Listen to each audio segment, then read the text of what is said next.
দেশে আরো 3 দিন হিট অ্যালার্ট। হিট স্ট্রোকে চাঁপাইনবাবগঞ্জে একজনের মৃত্যু। বৃষ্টির জন্য দেশ জুড়ে প্রার্থনা।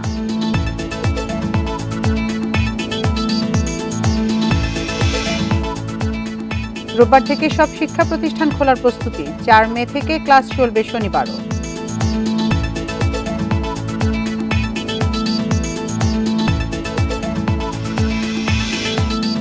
সহপাঠীর মৃত্যুর জেরে চুয়েট শিক্ষার্থীদের বিক্ষোভ, অবরোধ চলছেই, দাবি আদায়ে বিভিন্ন বিভাগে তালা।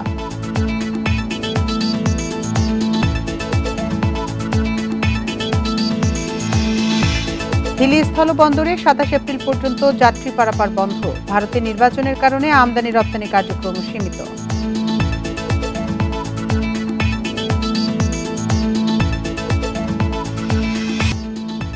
স্বাগত সমগ্র বাংলাদেশে, আপনাদের সাথে আছি আমি আতিফান জুমান। শিরোনাম শুনছিলেন এতক্ষণ, এবার চলে যাচ্ছি পুরো খবরে।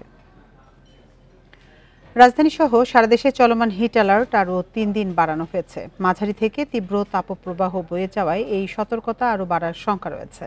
আগামী 5 দিন বৃষ্টির কোনো সুখবর দিতে পারছে না আবহাওয়া অফিস। সেই সাথে মে মাসেও দাবদাহের পূর্বাভাস রয়েছে। বৈশাখের শুরু থেকেই রুদ্ররূপে প্রকৃতি। তীব্র খরতাপে পড়ছে সারা দেশ। তাপমাত্রা ওঠানামা করছে 38 থেকে 42 ডিগ্রি সেলসিয়াসে। বেলা বাড়ার সঙ্গে সঙ্গে প্রখর রোদের কারণে বাড়তে থাকে গরমের তীব্রতা। প্রচণ্ড গরমের অস্বস্তি ঘরে বাইরে। সবচেয়ে বেশি বিপাকে খেটে খাওয়া শ্রমজীবী মানুষ। গরম মানে অনেক কষ্ট হচ্ছে ভাই, ঠিক আছে।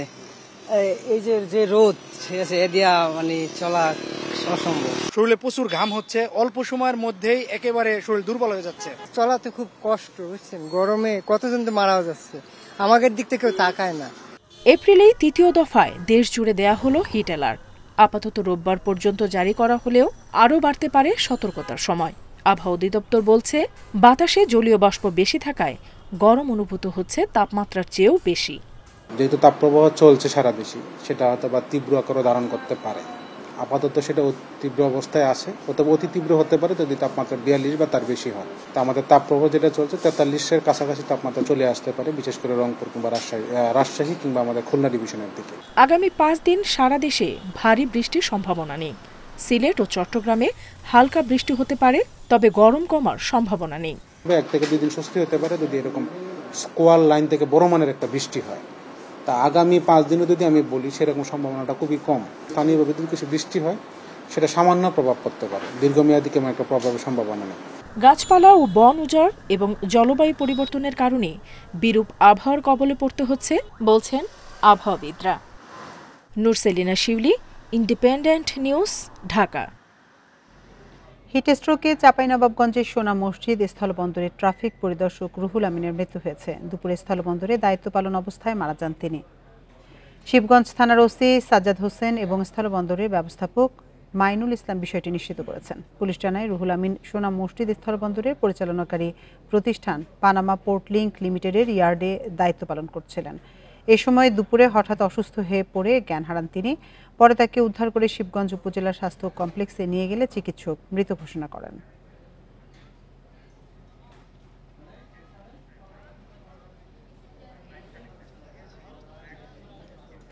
এ নিয়ে বিস্তারিত জানাতে চাঁপাইনবাবগঞ্জ থেকে আমাদের সাথে যোগ দিচ্ছেন সহকর্মী ফয়সাল মাহমুদ। ফয়সাল, মরদেহটি এখন কোথায় রাখা হয়েছে আর চিকিৎসক কি জানিয়েছে তাকে হাসপাতালে নেওয়ার পর?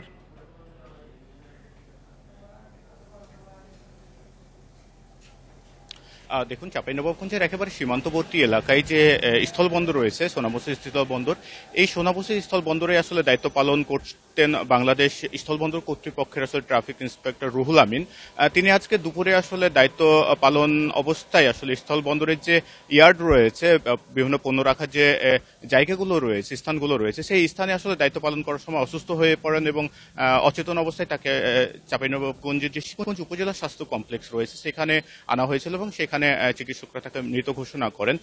পরীক্ষা নিরীক্ষা করে আসলে চিকিৎসকরা যেটা বলছেন যে তিনি আসলে স্ট্রোক জনিত কারণেই মারা গেছেন এবং এবং তিনি অতি গরমে মারা গেছেন এমনটাই আমাদেরকে জানিয়েছেন। আমরা যদি আসলে স্থলবন্দরের যিনি ব্যবস্থাপক রয়েছেন মাইনুল ইসলামকে উদ্ধৃত করে বলি, মাইনুল ইসলাম যেটি বলছিলেন যে আসলে সকল থেকেই যে ভারতীয় পণ্যবাহী ট্রাক বন্দরে আসা শুরু হয় এবং সেই ট্রাকগুলো থেকে যখন পণ্য খালাস করা হয় সেই ব্যবস্থাপনার আসলে নিয়ন্ত্রণ করতেন ট্রাফিক ইন্সপেক্টর রুহুল আমিন, এবং তিনি যথারীতি অন্যান্য দিনের মতো আজকেও দায়িত্ব পালন করছিলেন এবং দায়িত্ব পালন করা অবস্থাতেই আসলে দুপুরবেলাতে তীব্র রোদের মধ্যে তিনি অসুস্থ হয়ে পড়েন এবং তিনি অসুস্থ অবস্থায় প্রথমে স্থলবন্দরের যে পরিচালনাকারী প্রতিষ্ঠান রয়েছে পানামা পোর্ট লিংক লিমিটেড সেই অফিসে নিয়ে যাওয়া হয় এবং সেখানে অচেতন হয়ে গেলে তাকে আসলে হাসপাতালে নিয়ে যাওয়া হয়। তো এখনো মরদেহ তার শিবগঞ্জ স্বাস্থ্য কমপ্লেক্সে রয়েছে। পুলিশের পক্ষ থেকে যেটি বলা হচ্ছে যে তার পরিবারের সঙ্গে যোগাযোগ করা হয়েছে এবং প্রয়োজনীয় যে প্রক্রিয়া রয়েছে ময়নাতদন্ত রয়েছে সহ আইনি প্রক্রিয়া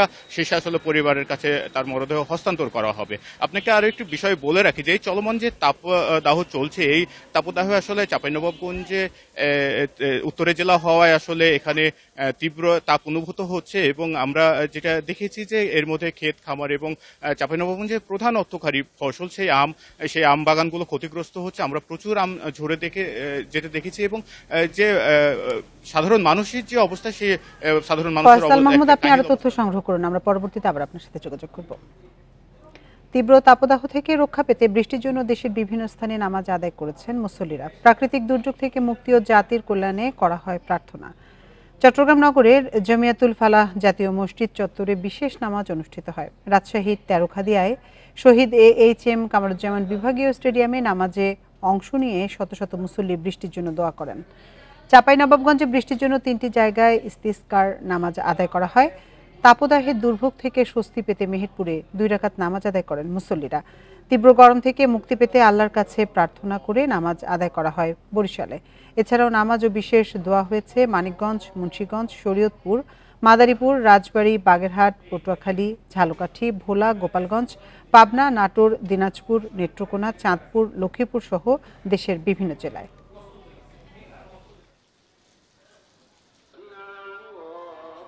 গাছপালা সবই শুকিয়ে যাচ্ছেন, সে কারণে আমরা ধর্মপ্রাণ মুসল্লি ছোট বড় সকলেই আলেম ওলামা সহ আল্লাহর কাছে ফরিয়াদ করেছি।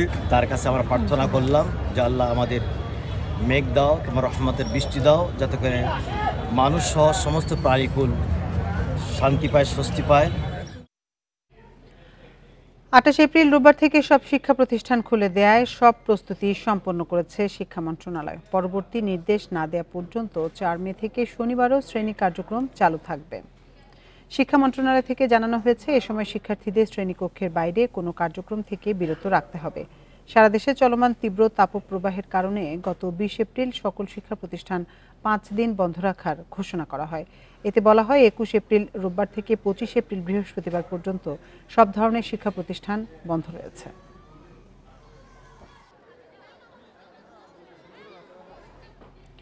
তীব্র দাবদাহ ও প্রখর রোদে গলে যাচ্ছে রাস্তার পিচ। এতে যান চলাচল ব্যাহত হওয়ার পাশাপাশি বাড়ছে দুর্ঘটনার ঝুঁকি।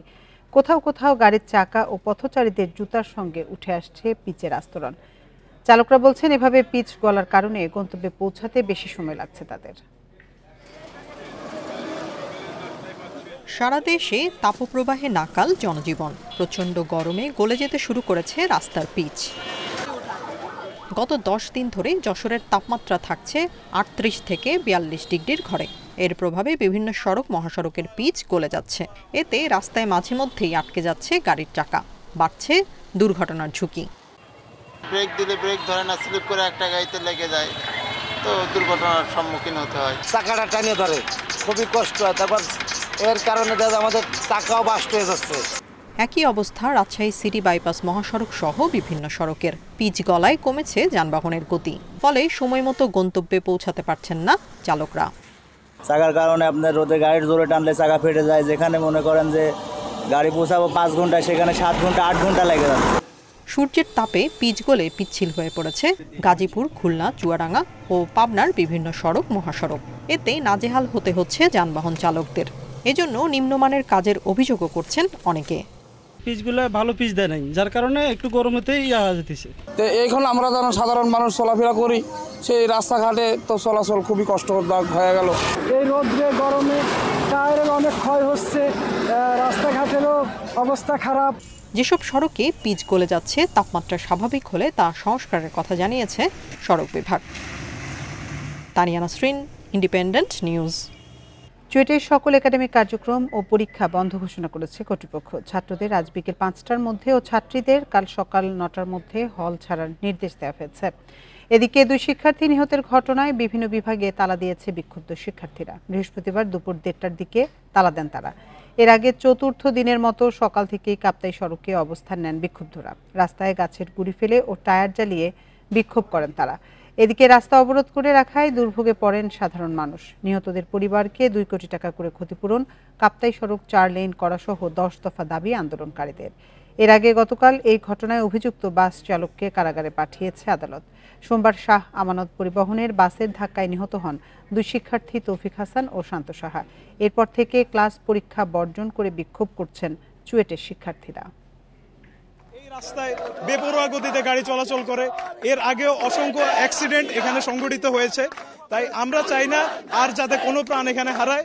যে দাবিগুলো আছে, দাবিগুলোতে না মানে আমাদের সড়ক অবরোধ চালিয়ে যাবো আমরা, এটাই আমাদের দাবি আর কি। মূলত কথা হচ্ছে আমাদের দাবিগুলো মানতে হবে।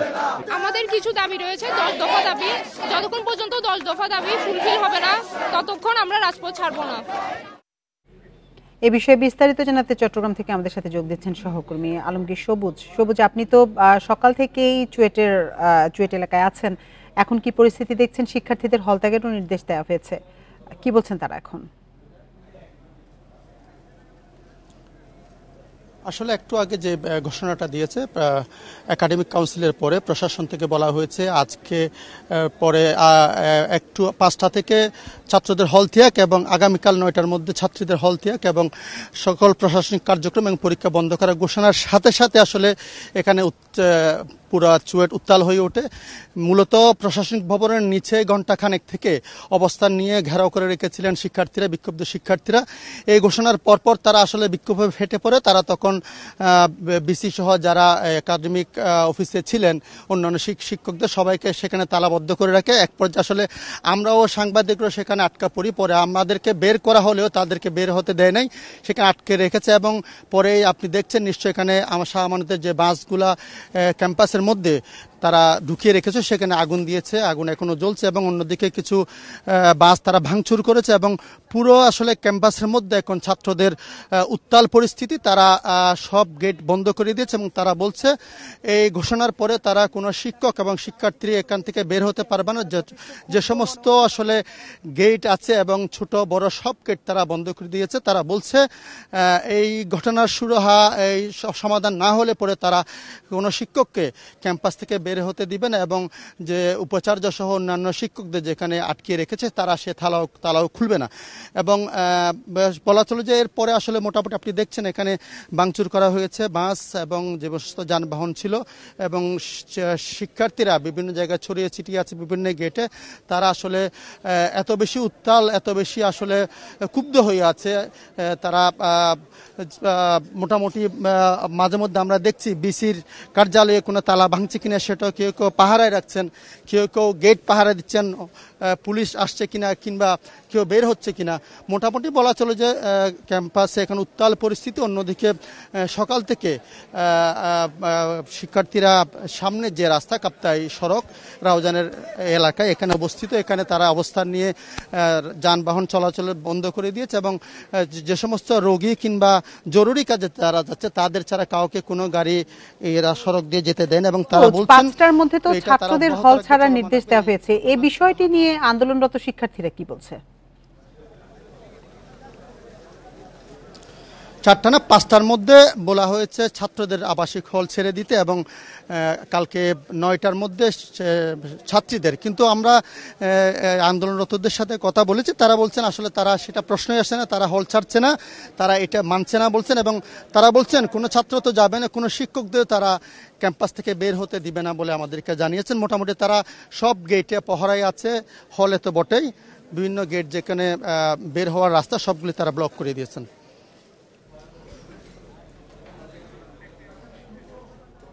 চুয়েটের চলমান পরিস্থিতি নিয়ে জানাচ্ছিলেন আমাদের সহকর্মী আলমগীর সবুজ।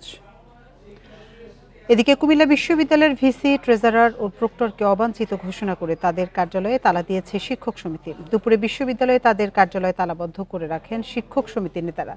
তারা জানান, পূর্ব ঘোষিত কর্মসূচি অনুযায়ী শিক্ষকদের ৭ দফা দাবি না মানায় ভিসি, ট্রেজারার ও প্রক্টরকে অবাঞ্ছিত ঘোষণা করা হয়েছে। এদিকে বিভিন্ন দাবি না মানায় গত জুন মাস থেকে এ পর্যন্ত অন্তত ১৪ জন শিক্ষক তাদের প্রশাসনিক দায়িত্ব থেকে পদত্যাগ করেন। সবশেষ গত বুধবার সহকারী প্রক্টর থেকে পদত্যাগ করেন সাংবাদিকতা বিভাগের শিক্ষক কাজী আনিস। প্রক্টরের ইন্ধনে বহিরাগত অছাত্ররা এবং বিভিন্ন কর্মকর্তারা আমাদের উপরে হামলা করলো, তারাই কিন্তু তাদেরকে ডেকে নিয়ে আসছে। কাজে আমরা দাবি করেছি যে প্রক্টরেরও অপসারণ করতে হবে, এবং সেইটাও যেহেতু উনি করেননি, কাজেই এই ৩ জনকেই আমরা বিশ্ববিদ্যালয় ক্যাম্পাসে অবাঞ্ছিত ঘোষণা করেছি। এবং উপজেলা নির্বাচন ব্যর্থ হলে ৭ জানুয়ারির ভোটে প্রতিষ্ঠিত গণতন্ত্র ব্যাহত হবে বলে মন্তব্য করেছেন প্রধান নির্বাচন কমিশনার কাজী হাবিবুল আওয়াল।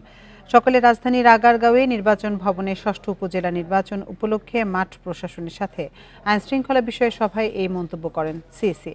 বলে, নির্বাচনের মাধ্যমেই দেশে গণতন্ত্র প্রতিষ্ঠা সম্ভব। যে কোনো মূল্যে নির্বাচন সুষ্ঠু করতে হবে।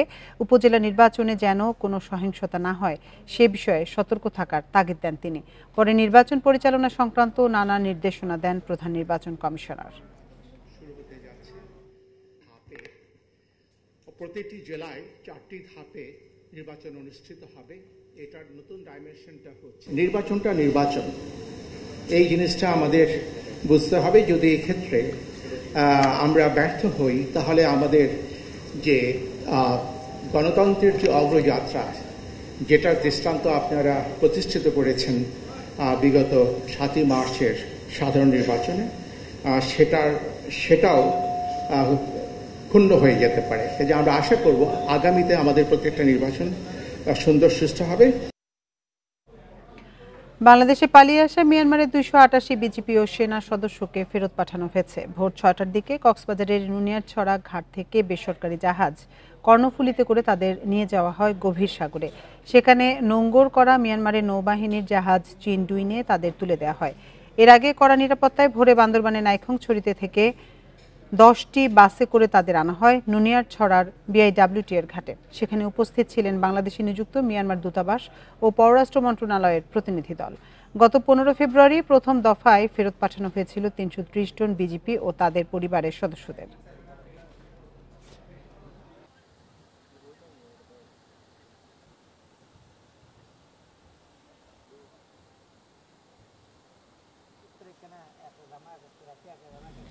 ভারতের লোকসভা নির্বাচন উপলক্ষে হিলি ইমিগ্রেশন চেকপোস্টে আজ থেকে 3 দিন ট্যুরিস্ট ও বিজনেস ভিসায় যাত্রী পারাপার বন্ধ।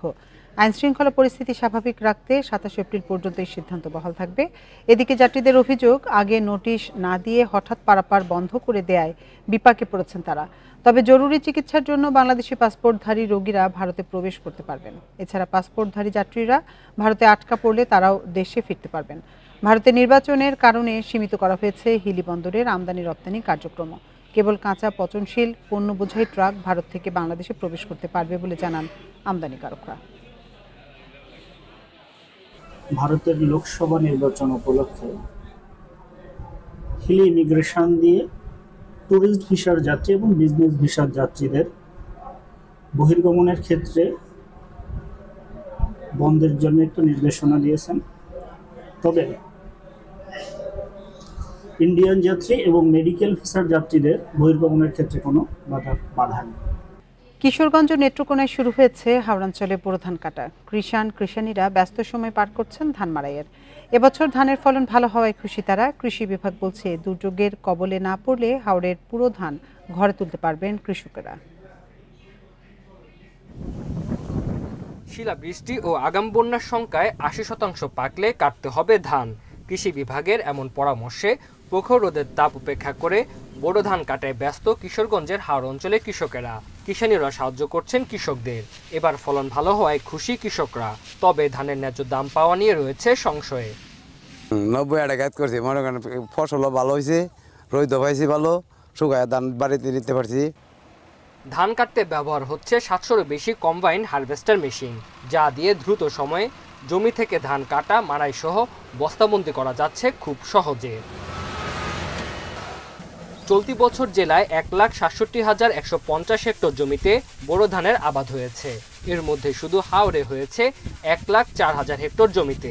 আবহাওয়া ভালো থাকলে 15 দিনে হাওরের সব ধান কাটা শেষ হবে বলে জানিয়েছে কৃষি বিভাগ। আবহাওয়া যদি অনুকূল থাকে তাহলে আগামী মে মাসের 10 তারিখের মধ্যে আমাদের হাওর অঞ্চলে সম্পূর্ণ ধান কাটা শেষ হয়ে যাবে বলে আমরা আশা করছি এবং আমরা কৃষকদের পরামর্শ দিচ্ছি তাদের 80% ধান যদি পাকে তাইলে যেন তারা ধান কর্তন করে ফেলে। একই চিত্র নেত্রকোনার হাওর অঞ্চলে 613টি কম্বাইন হারভেস্টার ও রিপার মেশিন এবং 1200 কৃষক শ্রমিক দিয়ে বোরো ধান কাটা ও মাড়াইয়ের কাজ চলছে। সকাল থেকে ধান সিদ্ধ দিতাছি, ধান রইদ দিতাছি, সকাল থেকে আমরা সুহাইতাছি, লারণ লাগতাছে, উড়ানি লাগতাছে, পরিশ্রম হইতাছে, নানা পরিশ্রমে কি হইব, ফসল তো আল্লাহ বালাই দিছে। 1000 টাকার মধ্যে তারা বিভিন্ন ধানের কোয়ালিটি অনুসারে মোটা চিকন অনুসারে তারা বিক্রি করতেছেন এবং আমরা যথেষ্ট কৃষক ভাইদের সাথে কথা বলেছি। তারা এই বছর যে ধানের ফলন সেই ফলন প্লাস বাজার মূল্য এই দুটির ব্যাপারে তারা যথেষ্ট খুশি। নেত্রকোনার হাওরে এবার 2,70,500 টন ধান উৎপাদনের আশা কৃষি বিভাগের। Tanzil Hasnat, Independent news.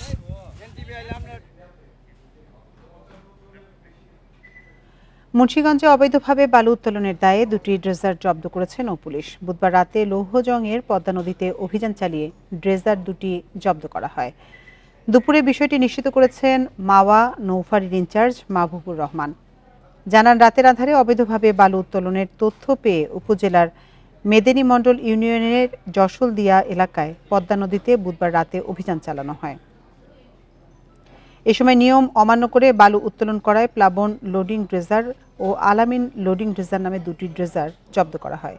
Dredger জব্দ করার সময় কাউকে আটক করা সম্ভব হয়নি।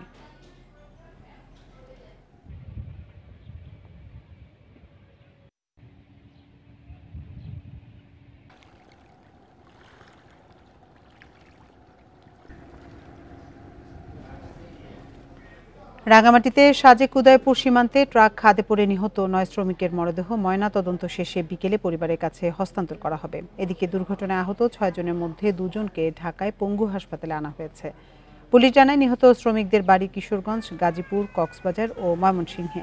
নিহতদের স্বজনরা এসে পৌঁছালে ময়নাতদন্ত শেষে মরদেহ হস্তান্তর করা হবে। এছাড়া আহতদের চিকিৎসা চলছে খাগড়াছড়ি সদর হাসপাতালে। বুধবার বিকেলে সাজেক উদয়পুর সড়কের 90 ডিগ্রি এলাকায় ট্রাক নিয়ন্ত্রণ হারিয়ে খাদে পড়ে যায়। এতে প্রাণহানি ঘটে 9 শ্রমিকের। হতাহতরা সীমান্ত সড়ক নির্মাণের কাজে যাচ্ছিলেন।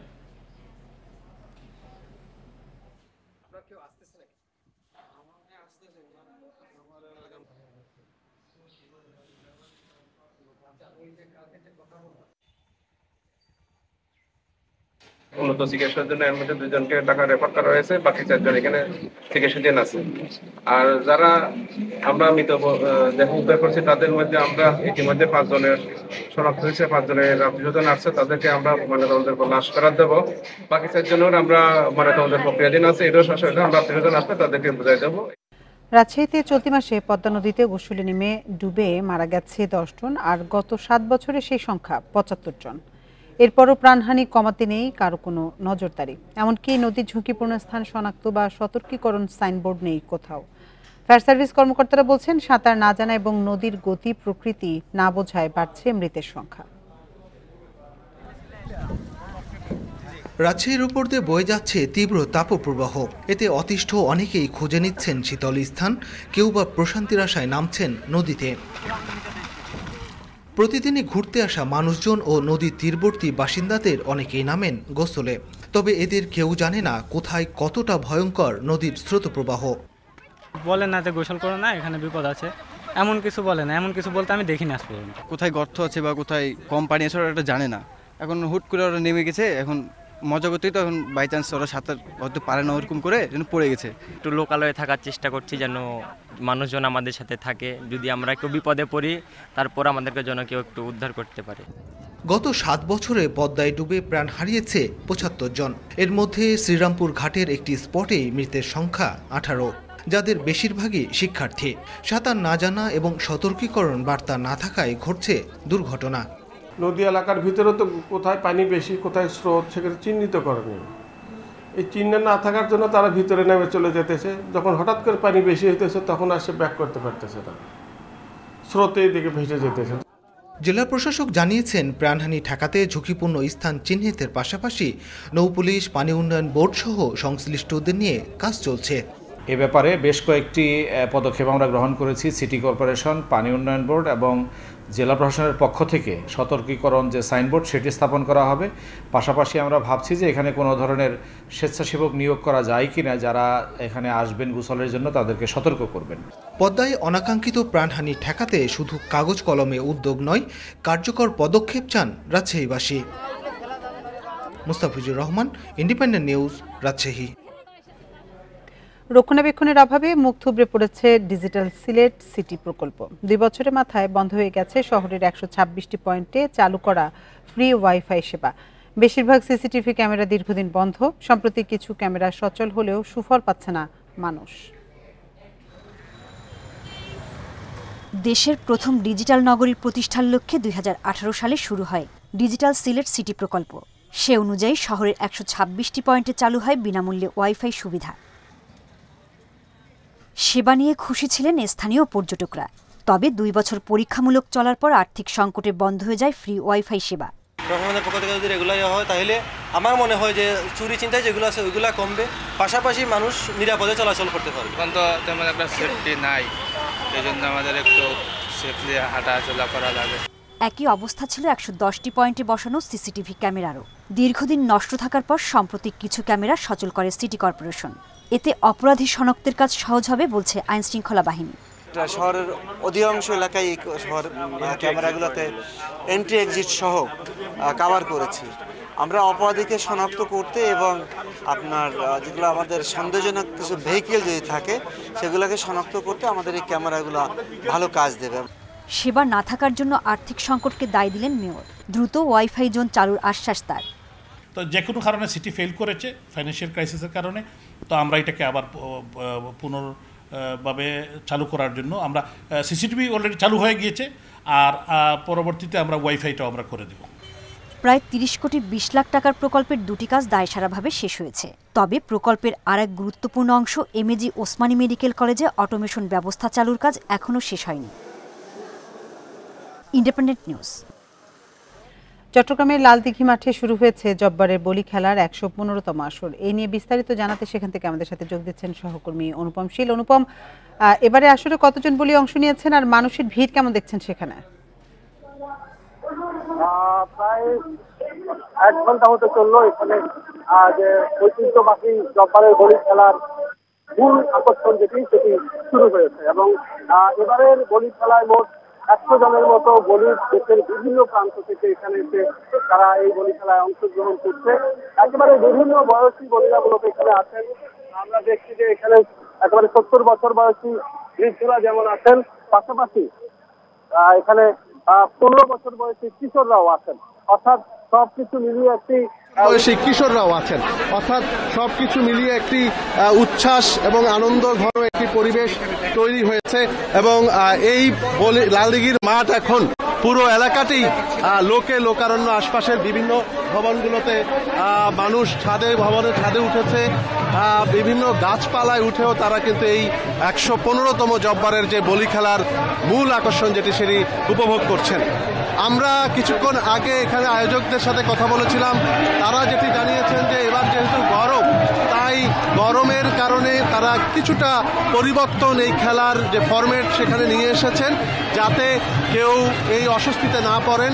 পাশাপাশি এখানে বলিরাও যারা উপস্থিত হয়েছেন তারাও বিশেষ কায়দা, তাদের গত 1 মাস ধরে তারা বিভিন্নভাবে যে প্র্যাকটিস করেছেন সেই অনুশীলনের ফলাফল এখানে প্রদর্শন করার জন্য প্রস্তুতি নিয়ে এসেছেন এবং প্রচুর মানুষ এখানে উৎসুক মানুষ ভিড় করছে, সাধারণ মানুষজনের ব্যাপক আগ্রহ। এবং আরেকটি বিষয় জানিয়ে রাখি, এই বলি খেলাকে কেন্দ্র করে আশেপাশের অন্তত 2 বর্গ কিলোমিটার জুড়ে একটি বৈশাখী মেলার আয়োজন করা হয়েছে।